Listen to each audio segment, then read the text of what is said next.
Hey everyone, it's Shang Elizabeth Lore. This next episode contains graphic references that some may find disturbing, such as violence, murder, suicide, and domestic violence. Viewer discretion is advised. If you or someone you know is experiencing domestic violence, there is help. You can call the National Domestic Violence Hotline at 1-800-799-7233 or 1-800-799-SAFE. If you or someone you know is having thoughts of suicide, please call the National Suicide Prevention Lifeline at 1-800-273-8255.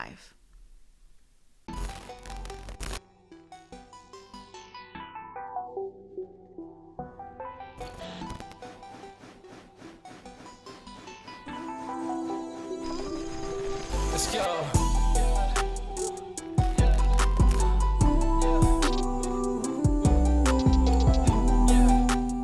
Hello, everyone, and welcome to another episode of the Social Exchange Project. This is your host, Shang Elizabeth Lore, and today is a very different episode I think we're going to be filming. It is May, and it is Mental Health Awareness Month, and I wanted to really spend some time with my new sister, I would say. She's my new sister, speaking about things that really matter. So this is going to be a little bit different from what I've done before, but I'm very, very proud and very excited about who I have with me today. My guest today is Gao Vang. She's the founder of Bad Modern Women, a platform that provides a voice for Hmong women, a writer and blogger who's very passionate about helping victims of domestic violence, sexual assault, and trauma. Welcoming to the show, Gao Vang. Hi, Shane. Thank you so much for having me here. I'm really excited to be here. Thank you so much for being here and making the trip. So what I want to start off saying is that I do find you to be very inspirational. I've gone through so much in the last 6 months, and coming across your platform has honestly helped and transformed my healing and my recovery.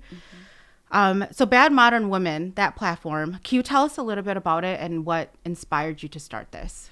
So I started Bad Modern Woman. It's formerly known as Balai Mommy. Yes. I started in 2018.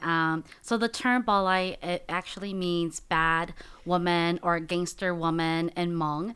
And all my life, I've always been called a Balai. Mm-hmm. So I'm also a Balai, in case anybody is interested in knowing that. So I use that term to kind of like empower myself and other Hmong women who feels the same way I do, how just because you're outspoken, you dye your hair blonde, you pierce your nose, or you've been divorced, that, you know, if we are a Balai in the eyes of the Hmong community, then we might as well own it, and we might as well use it as a way to empower ourselves. You're redefining what Balai means. Exactly. So I really started this platform as a way to heal myself, and I've always been a person where I express myself best through writing. So I started writing as a really young girl, just like in a regular journal, my personal diary, Dear Gao, to date when we'll like release this. that after the episode. Just kidding. Exactly. So I started blogging more. I created my own website, www.badmodernwoman.com. And then I would just blog about things that matters to me, you know, whether that's about my own traumatic experience, my own childhood trauma, my experience with relationships, marriage, divorce, suicide, sexual assault, whatever you name it. I would just blog everything that I felt, my emotions, and it kind of transformed my self-healing journey into inspiring others too. So like other people would read my blogs, and people would message me and talk to me about their own trauma and their own self-healing journey. So in a way, I kind of just use this platform to not only inspire and empower myself, but to also empower and inspire others who are also going through their own traumatic experience and their own self-healing journey. Because I think it's such a powerful thing to experience in life, to go through something so traumatic, but come out not only strong, but to come out to become the best version of yourself and to stay true to who you are and the kind of life that you want to leave behind. That is like true resiliency. It's to me, when I met you, so we did a virtual hangout session, Yeah. which was like wild and insane and beautiful all at the same time. I didn't actually know that your situation and the trauma that you experienced as a child was what started and sparked a huge change in our community. So before we get to that, I think it's important that our viewers understand, for those who don't, the differences between what a traditional Hmong woman is and what we, both of us, and what you're trying to redefine as a modern Hmong woman. Would you speak to that a little bit more? Yes. So I feel like as a traditional Hmong woman, we're taught to be a good nya. So being a good nya is being a good daughter-in-law. So we're taught to learn how to clean, cook, learn to obey, respect your elders, learn to be a woman who belongs in the household, in the kitchen, where you know how to clean and cook. You wake up early. You know how to take care of your elders and do what your parents say, honor your parents. And then we're taught to get married, have kids, love your in-laws, be a good housewife, be a good nya. And, we are in a time of age where we are women with, passion and goals and dreams. And not only do this generation have goals and dreams, but like even our own mothers, even our own grandmothers, they have their own goals and dreams and passions too. And I wish that they had the different life experience that we have to go after the things that they're passionate about and be outspoken about things that they are that they value and that they love. So being a Balai woman, a bad modern woman now, we are redefining ourselves and redefining being a Hmong woman and not just getting married and settling down and having kids. Like, even if you do get married and have kids, you can still be, Successful a in your own successful, career. powerful, strong Hmong woman, but we're not going to allow these values of being a traditional Hmong woman to hold us back, to stop us from living the life that we want and doing what we want and speaking on things that we want, like they look at us Hmong women and say, oh, you need to be submissive, you need to know your place, you need to sit down, sip on your tea and respect your elders and let your husband do the talking for you. Like we are very much capable of speaking for ourselves and it's normal and it's definitely okay and it's a beautiful thing to speak your mind and talk about things that you love with so much passion and being able to share that with not only with your husband and your family but with the rest of the world, with the rest of your Hmong community. And I think I just I got goosebumps listening to that because that is something that I mean, I know many Hmong women out there are struggling with. I definitely did. And even though, we're loud and we're very proud and we're ambitious and we have goals for ourselves, I do feel like sometimes I struggle a little bit with balancing out like what our community wants from us in our roles and then looking through our values through the lens of our parents too. Like there's more people involved with the way that we navigate through our lives than just ourselves. And so thank you for that because that was something that I think a lot of people needed to hear. I definitely did need to hear that the last 6 months. So one thing I wanted to talk a little bit about was you blogged, and this isn't anything new for those who are familiar with the Hmong community or those who are a part of the Hmong community, but you blogged about this concept of like 我先得呢. 我先得 means to be patient. Yes. And really, in a way, I see it as like you're suppressing your voice, like you're suppressing a part of who you really are and you can't be as vocal. Can you speak a little bit more to that? 我先得. When I hear the term "oshende," or even when I hear it from my own siblings, my own family, it's almost as like telling me to hide the shame. Like when we hear the word term "oshende," it's mainly from Hmong women who are speaking out against domestic violence, speaking out against sexual assault that happened to them, speaking out anything bad, and they would tell you, don't say those things, or don't talk about it because it brings shame to the family. It brings dishonor to the family. So when I hear the word Oshende, it's almost as we need to take all those shame to ourselves and suppress it within ourselves so that we don't shame our family. And it's so sad because it's like, if you love that individual, you would share you would share that pain and that shame that they're speaking out against. And instead, our own elders and our own families, they tell us to be patient, to endure that hardship, to endure that pain, to endure that quietly shame. struggle. Yes. To like be quiet about it because it's shameful to them. It's almost like they care more about their image than the pain that you're going through, that you're enduring. So when I think about Oshande, I wrote a blog about this too. I tell people not to Oshande, but to Oshande ra to king. Be patient with yourself.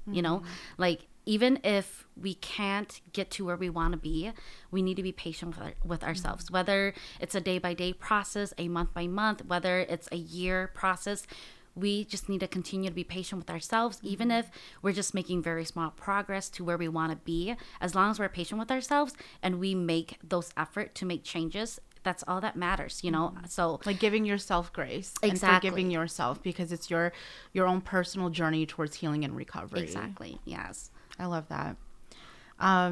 So obviously, as we're talking more about your platform, and we spoke a little bit about victims of domestic violence and sexual assault, as you mentioned, you're a very passionate advocate. You're very loud, and I love that, about speaking on behalf of a lot of women out there that may be going through the struggle that you've gone through.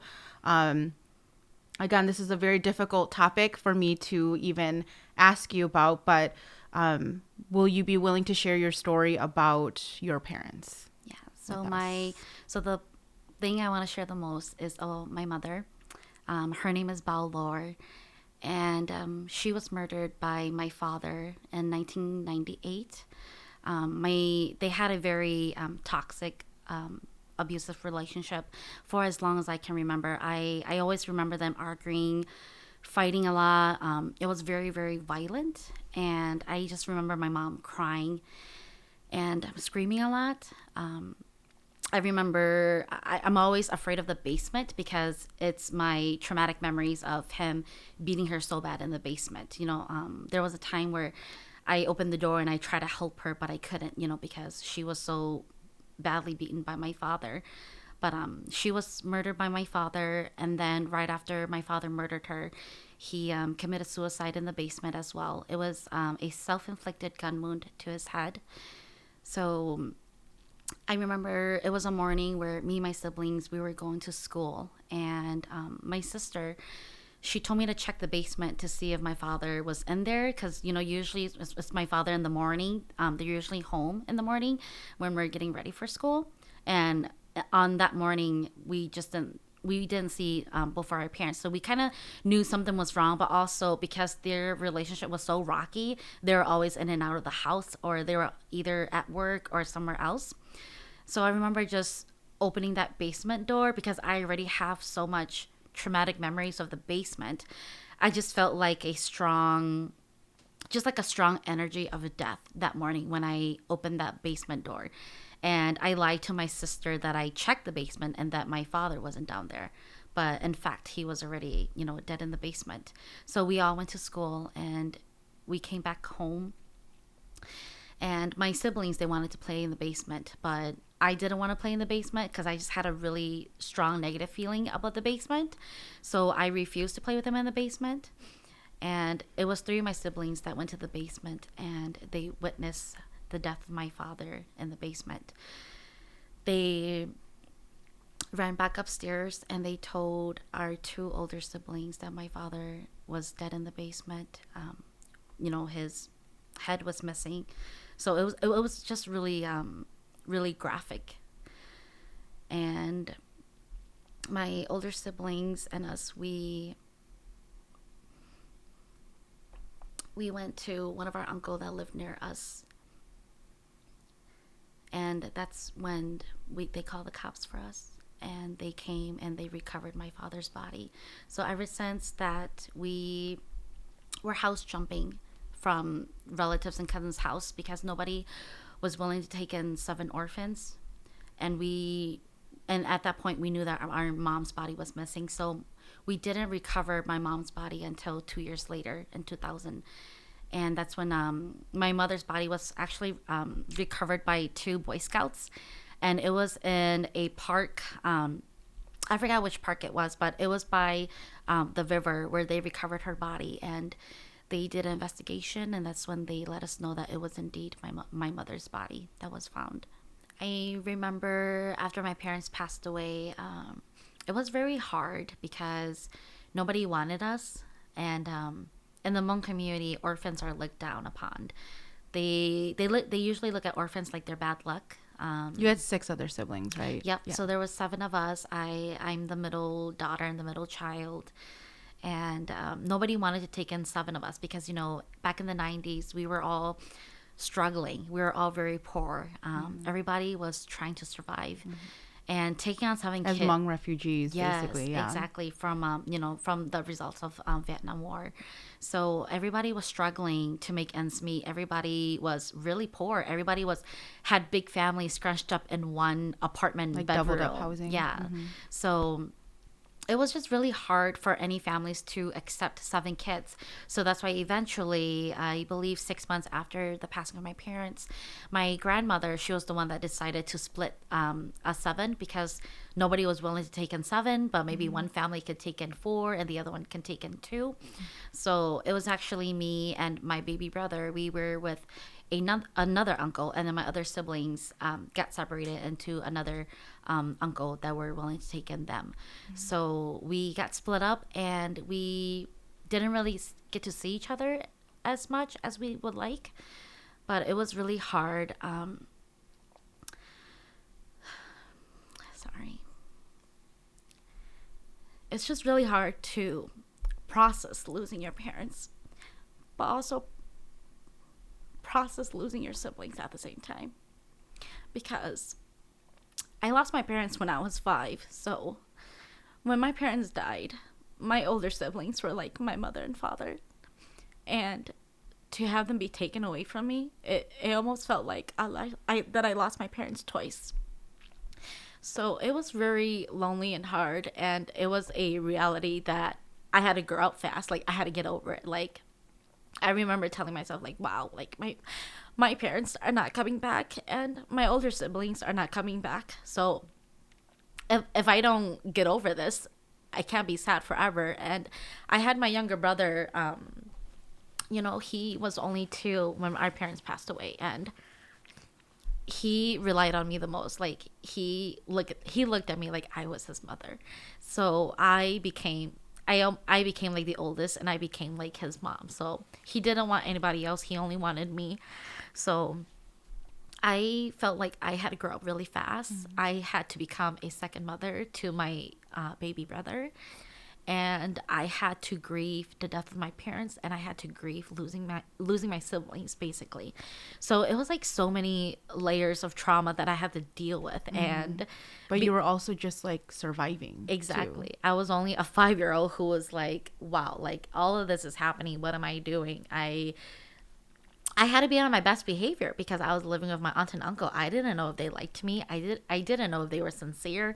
Whatever they asked me to do, like clean the house, help them do this and that, I would try to, like, I became a people pleaser. Like, you were secondary in your own life. Yes. So I was like trying to please anybody that I could, just so that they can like me, because I know that being an orphan in the Hmong community, people don't like orphans. They look down on them, and they look at them like they're bad luck. They look at them like it's almost like you're a burden to them, and I hated that feeling. I hated feeling like I was a burden to people. So I became a people pleaser at such a young age.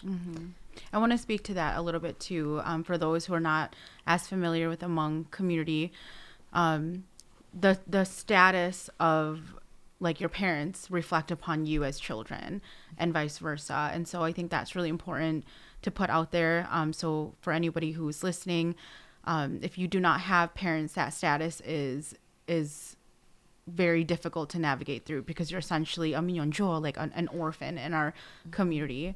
Can you speak a little bit more towards what that concept is? Yes, being a minyonjo, it means orphan in Hmong, and it's probably one of the worst experience in term that you can label someone.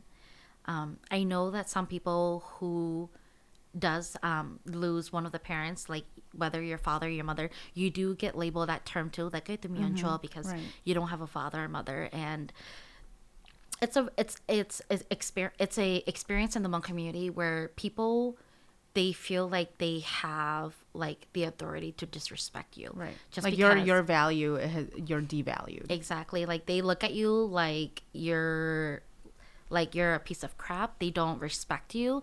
And some people are really bold to disrespect your parents to you, to your face. So that was one thing that I experienced a lot, is when people would disrespect my parents, my dead parents, to my face. They would say I would never get far in life, that I would probably end up marrying an abusive man that might end up killing me, like how my father killed my mother, or that I would never be educated, I would never have a successful career, or that I would follow the same path as my parents, and that my own children would become orphans like me. So it's just all those very demeaning, very hurtful, very degrading, very disrespectful words to you. And it hurts, it hurts when you think about that. And it hurts when you think that, well, like, you're going through so much trauma, you think that that the Hmong community would have more, would uplift you, would have more compassion and empathy towards you. But instead it almost gives them like a reason to disrespect you and not have compassion towards you. And to me, I just don't understand why they would feel that way. Like, why do you feel the need to put someone down when they're already hurting so much, especially when you know that they are orphans? Like, why can't we just embrace them and uplift them? Like, we're all hurting and suffering already. Why can't we just have more compassion and learn to love one another so we can move together as a community? And can you speak more about what that could have been like? So, our community is really wonderful, but also has a lot of areas that we still need to work on. Clearly back then, even more so than today, right? I think we've come, a long way, but not far enough. Can you speak more about what you wish could have been available, or what the community could have done to make things better for you at that time? I feel like at that time there wasn't as much resources as we have now, but just having that resource and pushing us to have some type of like mental support or even therapy for children. I feel like the earlier that we have early interventions for children who are suffering from trauma, especially if they lost their parents, just having that support system and that therapy is it could have done so much work to really start the healing process for these hurting and broken children. I can truly speak on that because I feel like I truly didn't start my healing journey until I was 27, and that is probably only like 2-3 years ago for me. And I really wish that I started my healing journey earlier so that I could be where I want to be now. Like, I'm happy where I am today, but I can just imagine if I got the help that I got when I was 5. Right. Like, imagine myself thriving when I was 10. It would have been a complete different story. And I wouldn't have been in so many toxic relationships. I would be a different mother, So I just wish that early intervention was done for myself, for my siblings, and for any other children that are going through their childhood traumas. I feel like that would make a huge difference. And just having the love and support from your own families and relatives and community. Sometimes I feel like your relatives can be the worst people that you have to deal with. Like, just having that competition, like the most critical, the they're most very judgmental. Yes, they're really critical, and they love to compare you with their kids. Like, oh, my kids are so much better than you. My kids have me. My kids are not orphans like you. Like, just that comparison and competition that we have in our community, it just really separates the cousins from the children who are suffering. It builds that competition where we're like fighting against one another instead of coming together and like helping empower as a each true other. family, as a family should, to support and love one another. So can you speak a little bit more about what that journey of resiliency was like? So you mentioned you went through this trauma when you were 5, and only just several years ago, you've really come to face some of the hardships and challenges head on. Can you speak more about how you drew the strength to empower yourself, and now obviously creating this huge platform for many people, women like me? What was that journey like for you? I would say my biggest strength and motivation are my kids. I truly didn't start my healing journey until I became a mother. And I have two boys. Jackson, he's my oldest. He's 4. He's turning 5 soon, and my youngest is 1. So Joa, right? Yes, Joa. Yep, Joa's my youngest Jackson and one. Joa. Jackson and Joa. I realized that I really needed to work on myself and truly heal from my trauma so that it doesn't bleed onto my kids. And I hold that so close and dear to my heart because I want my children, I want to set them up for success. And I want them to have the happiest and the most memorable childhood that I never had, you know? And I truly believe that the relationships that we had with our parents, the relationships that we have during our childhood, they're the blueprints that we're going to have relationships with others, you know? And I don't want my kids to have toxic, unhealthy relationships with other people, you know? I want them to be able to love themselves, make healthy decisions for themselves, and to learn to love and respect others, you know? And it's something that is so dear and precious to me that I really want my kids to have that. You know, I want them to have a healthy relationship with me so that they can have a healthy relationship with themselves, and to have a loving and healthy relationship with their future partners, with their friends, with people that they can grow and become the best versions of themselves.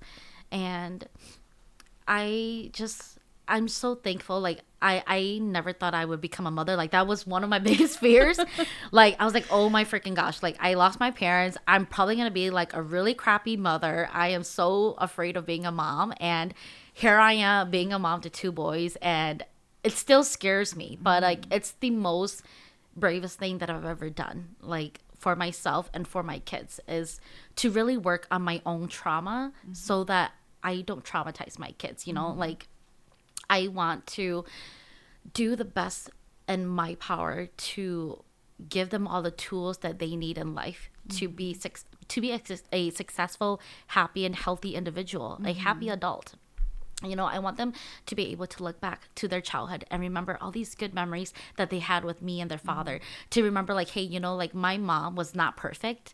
She made mistakes, but, you know, she apologized. We talked about our feelings. We were able to make mistakes and be able to, like, hey, you know, we messed up, but what can we do to improve recover. this? Yeah. What can we do to recover? What can we do to move on from this and not do it again? But, you know, if we do it again, what can we do to, like, communicate with ourselves and with others so that we can become the best version of ourselves, you know? And I think, like, a huge part of all of this, you know, the core of all of this is trauma and mental health. And how are we going to navigate through these sadly newer concepts in our community so that we can be healthy, thriving individuals? You know, going back to the experiences of the domestic violence that you witnessed within your family with your mom and dad, and then obviously, you know, you spoke a little bit, you blogged about this, a relationship that you were in that started to mirror parts of what you witnessed, and that obviously you swore that you would never be in a situation that your mom was in, right? Because you knew the effects, the very long lingering effects of what that kind of relationship was like. You know, and if you're comfortable sharing a little bit more about that relationship and again, how you escaped and recovered through that as well. Yeah, so I'm actually remarried. I'm a divorcee, and that's also a big stigma in the Hmong community that divorced women are Damaged goods. And that we are not wanted. So my first marriage was with my my husband, my ex-husband, and we were each other's first love, you know, with your first love, you think you found the one, you are madly in love, you are head over heels with this person, you would die and do everything for this person, right? So I do want to say I've always dated men who are a lot older than me. And going through my own healing journey now, I realize I'm really attracted to older men because of the lacking of a father figure in my life, because of, in today's society, they would say daddy's issues, So yeah, I got daddy's issues. I guess a lot of people say that, Yeah. But I've always been really attracted to older men, and I've always been and dated older men. So my ex-husband, he was 6 years older than me, and he was like everything that you wanted. He was tall, handsome. He, was really good with words. And there was a lot of red flags that I saw in him and our relationships, but I ignored it because he made me feel good. He made me feel loved, and he was like that fatherly figure in my life that I didn't have. And I think a part of that too, you spoke about this in the blog. I want to mention also some of the codependency traits that you had acquired over the years of being like a people pleaser. Yes. Also, I think played a huge part into not that you didn't see the red flags, but they weren't as heavily present while you were navigating through this relationship. Yes, exactly. So yeah, like it started off really, really subtle, and then it got worse over time. So I remember the first couple years, it was like a lot of lying, stealing, and like anger issues. And I'm like, hey, we all have anger issues. It's not that serious, And then it became like, hitting the wall, breaking stuff, pinching me and stuff like that. I'm like, oh, like it's like the more I tolerate these things throughout the years, it gets worse, So I think one event that made me open my eyes was when he punched me in the eye, and my eye was bruised. It was purple for a week. And it was during a time where I had exams at school, and I didn't want to go to school because I was embarrassed. So I emailed all my professors, and I lied to them that I was sick, And I was really ashamed, but I was also talking myself out of it. Like I was blaming myself, like, oh my gosh, like it was my fault. Like I was being a bitch. I made him mad. I shouldn't have pushed his button. I shouldn't have triggered him, and he wouldn't have punched me. And, as the cycle of abuse, he apologized. He was really, really sad. He cried to me.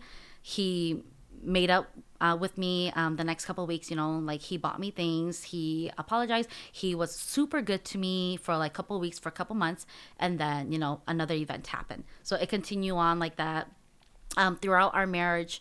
And it just got so bad to the point where, because he was also a gun owner, so it just got so bad to the point where he would use his gun to scare me, and like I respect guns, and I'm a gun owner myself too, and I was afraid of him with his gun because of like the memories I had with my father, because he It's like PTSD. yeah, really, he killed himself with a gun, and probably used that gun on my mother too.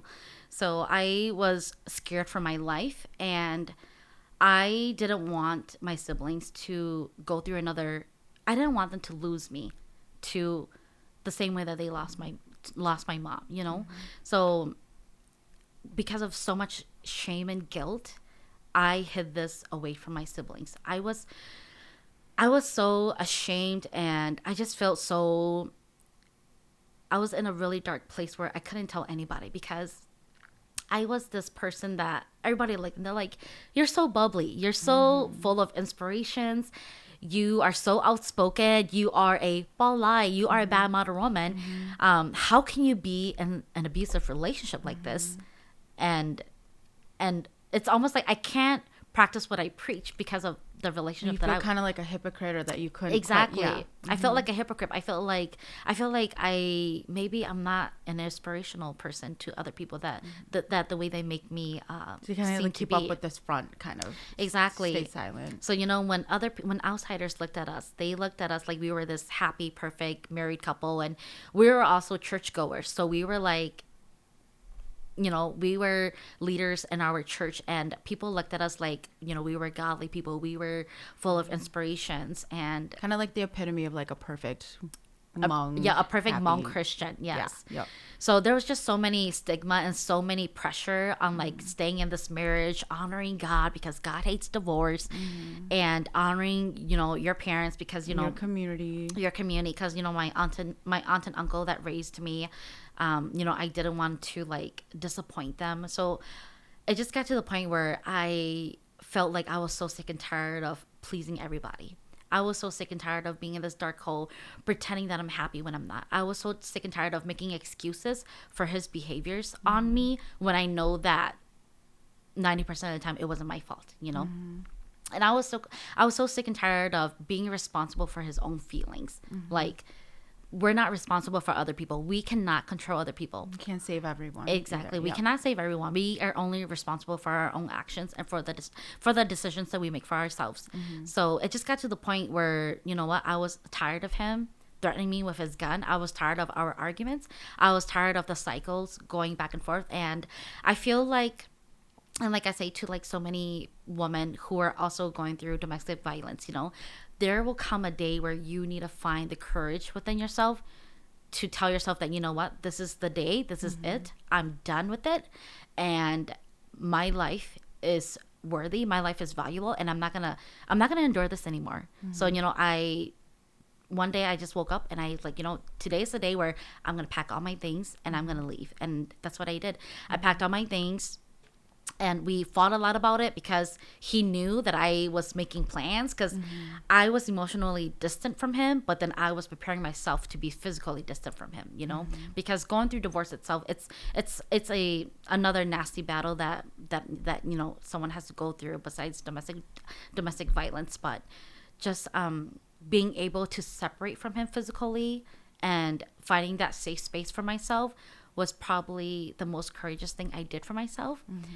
And after doing that, finally admitting to my siblings that I was in a abusive relationship with him. And, you know, one of the blogs that you had speaking about this 10-year relationship, you were very educational. There is a, you know, and I'll definitely put down some resources also for anyone who's out there going through the same thing that you went through. But there is a huge cycle of abuse. And it's not like, okay, I realize this is no longer safe for me. It's toxic. I need to leave. There is a cycle for a reason. And so for many people, you know, who've been in this situation, I think that the biggest question that they're faced with is, why don't you just leave? Why didn't you just leave earlier? What would you say to people who ask questions like that? I say the biggest reason that a lot of survivors and victims are so afraid to leave is because many times women who leave abusive relationships, they end up dead when they leave their relationships. And they lack that support system. And a lot of times people look at them like they're seeking attention, like they're lying or they're faking it. And it's just really hard, especially just being in a domestic violence relationship and also being Hmong. There's so much shaming to it, you know. There are It's like double layers or multiple layers of shame and guilt. Exactly. Like Suppression. there's so much shame and there's so much blaming, and it's always the woman's fault. Like they always say, you know, if you would have just been patient, he wouldn't have hit you. Maybe you weren't a good wife, that's why he hit you. Maybe you didn't listen, that's why he hit you. You need to stay in that marriage because, you know, if you get a divorce, you're dishonoring God. So it was like my faith in God, being a Hmong woman, being an orphan, just all these layers of pressure on me that made me stay in the marriage for so long. And I was afraid of him. Like I act like I wasn't afraid of him, but deep inside my heart I was afraid of him because I saw the good side of him, but I also saw the bad, and the bad was overweighing the good. And I was truly fearful for my life. Like, okay, if I leave and he gets angry with me, he could kill me. And many times we look at it like it's so much better staying than leaving and risk dying, because I've seen that so much in our community and with my parents that it's not an irrational fear. Exactly. It's a reality. Exactly. I was afraid of leaving. Like I was afraid of leaving and dying. So that's why I stayed for so long. And I think too that it's important to say, you know, that again, you know, in a relationship, there's so many complexities to it. Like you mentioned, the identity part of being a Christian. There's certain pressures and values and morals that's associated with that. Being a Hmong woman, naturally, in our community, there's a certain role, gender-based role that we serve and that we should be like. And then having this trauma experience that you went through with your parents that really took away more of your voice as an orphan growing up at 5 years old, growing up in our community. And so there are so many layers. And then, of course, the layer of domestic violence in itself and across cultures, the difficulties of that. And so, one thing I would like to ask you is, how can someone, support a loved one who's struggling to leave an abusive relationship? What should that look like? Whether it's in our community or just in general, what helped you and what could people do? I think the biggest thing is to listen without judgment and without telling them what to do. Because I can guarantee you 99% of the time, they know what they need to do. I knew that I needed to leave, but I didn't do it because of my fears, because of the shame that I had. And one of my biggest supporter was my cousins. They knew how my ex-husband was like, and they've been through many events where he was abusive and very physical with me. And they were so supportive in a way where they allowed me to speak. They allowed me to cry. And they didn't shame me for it. They didn't tell me that I was weak. They didn't say that I was doing it to myself. Like, oh, you're asking for it. Mm-hmm. Like, you are putting yourself in an abusive relationship, so you're doing it to yourself, That's the worst thing you can say to someone who is in an abusive relationship is, you're doing it to yourself. You're just hurting yourself. You're just, he's not hurting you. You're hurting yourself, I think just being able to be there, listen, and offer support, and creating that safe space for them, and also giving them resources that they need. Because we're not professionals, I'm not a professional when it comes to domestic violence. If anything, I freak out. Like, I freeze when I deal with that because of my own trauma, to offer those resources that they need, to tell them, hey, if one day you decide you want to leave and you need somewhere safe to go, my home is a safe place for you to go. And you can always come to my home.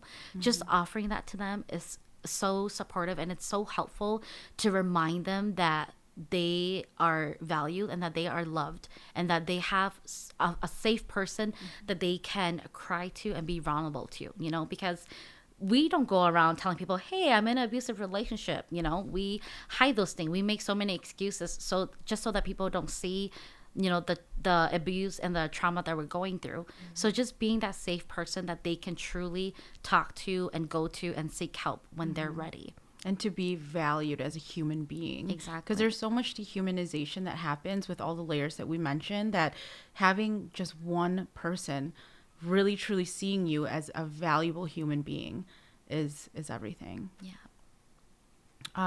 So again, obviously May is Mental Health Month. We're really doing a lot of good work, I think, together. We've spoken a lot about our traumas together and our healing process. The core of mental health is trauma.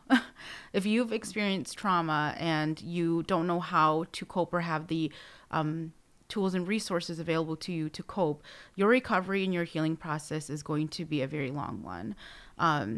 I know personally many people who have not been able to develop or have those resources to them, and that has obviously ended up with suicide. And I think one of the things that we need to address a lot more in our community are the strings of suicides that's been happening, not just obviously, depression, mental health, but like what it results in. You spoke a little bit in your blog about your experiences and what you learned from having attempted suicide. Can you speak more to that and share that? Yeah, so in my blog, I won't go into much details, because in my blog I did go into a lot of details if you guys want to read it.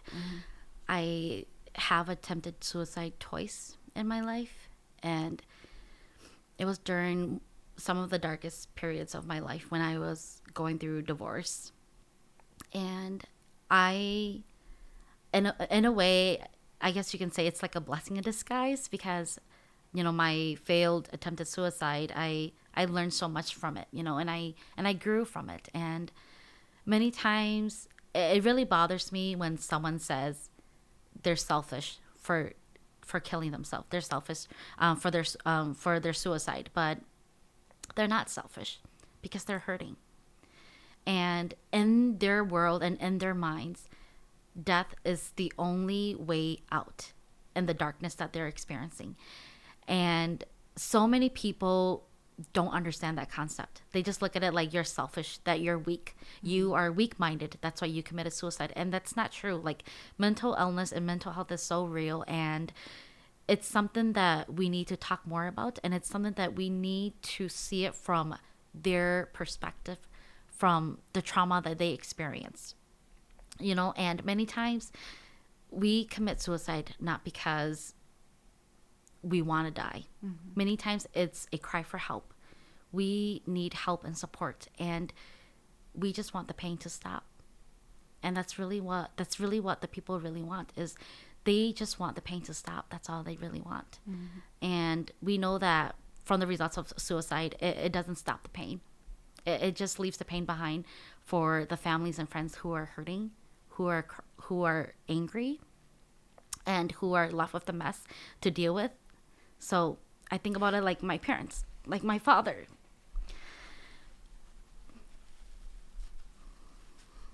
Once in a while, I get really mad and I blame him. But, I just try to think about, like, what has happened in his life that has made him decided to, kill my mother and kill himself. Like, how much pain and trauma did he had to go through to feel like he needed to die, to leave behind 7 helpless children? And after I tried to kill myself, I thought to myself, like, I am so stupid. Like, experiencing this with my parents, how can I do this to my siblings? Like, it hurt my heart to the core, because I'm like, I can just imagine, like, what if I died and my siblings had to grieve for me? Like, how hurt they would be. Like, how can I do this to them? So when I told my siblings that I tried to commit suicide, they were really shocked and they were really hurt, because I've never been the type to do that. I'm super bubbly. Everybody that meets me, they say I'm bubbly. I'm like the happiest child you can meet. Like, I'm super chill, super happy. Like, how can somebody so bubbly, so happy want to kill themselves, Because I hid so much of my trauma and pain from the rest of the world, from my siblings.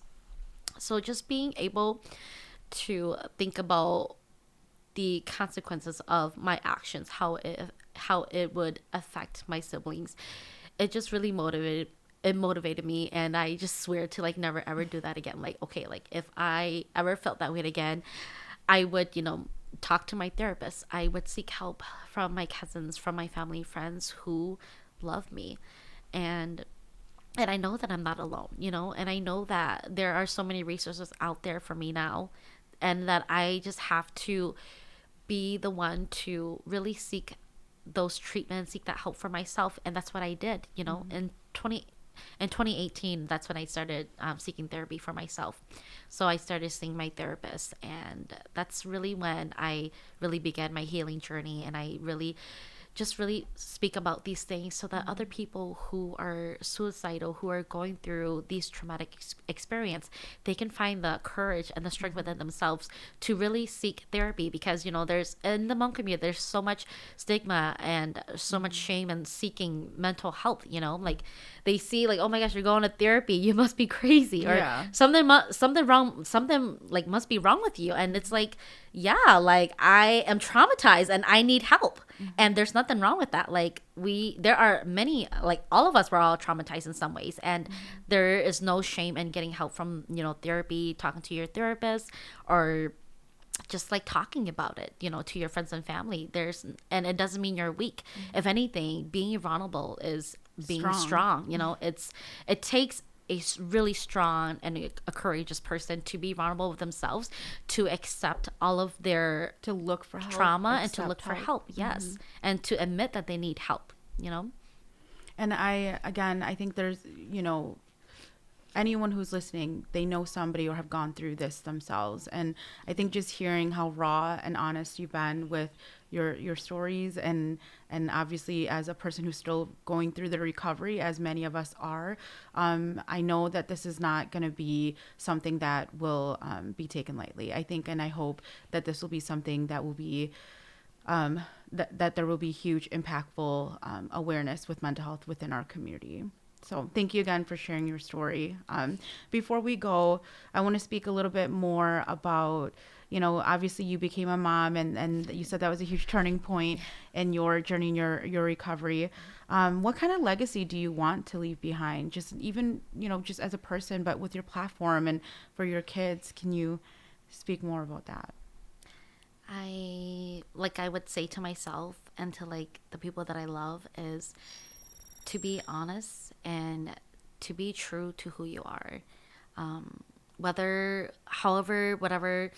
situations that you are in life, through the highs and lows, whether you're feeling happy, sad, if you failed school or if you are changing careers, whatever that you may feel like you don't want to share to the world because you feel embarrassed or you feel ashamed, it's okay to feel all of those emotions. And that's the beauty of life. That's the beauty of being human, is to go through all these adventures in life, all these highs and lows in life, to come out to become the best version of yourself. And I hope for my kids and all of my readers and anyone who's watching this is, no matter what you go through in life, I just hope that you are always honest with yourself. So honest with yourself that you know who you are and you stay true to your values and the things that are important to you. And I just hope that you continue to make small progress, small steps to becoming the best version of yourself, because life is so short and life is so precious and it's such a beautiful thing to experience. And I just wish for everyone to become the best person that they can be so they can live their best life. You can't do that without being vulnerable and honest with yourself. Exactly. Thank you so much. Obviously, we covered a lot of really heavy stuff today, and I am more than grateful. I feel like you and I are bonded, soul bonded as sisters forever, and I'm just so grateful and happy that you're in my life. Like, you've helped me more than you could ever know, and I feel like it was just like the perfect timing to meet you. And thank you for coming on this platform just to provide your story. And I know that with today's session that, more people will hopefully speak up if they're in a relationship that is not healthy and is toxic to them. Mm-hmm. If they are feeling alone, that they're not alone and that they can go and get help and that they are valuable human beings. And again, in just such a short time of knowing you, you've deeply impacted my life. And I want to thank you for that. And I'll probably hug you a lot after this. Yeah. Won't be on camera, but I'll hug you a lot after this because, again, you have been an inspiration to me and have helped me a lot. So thanks for sharing your time with us today.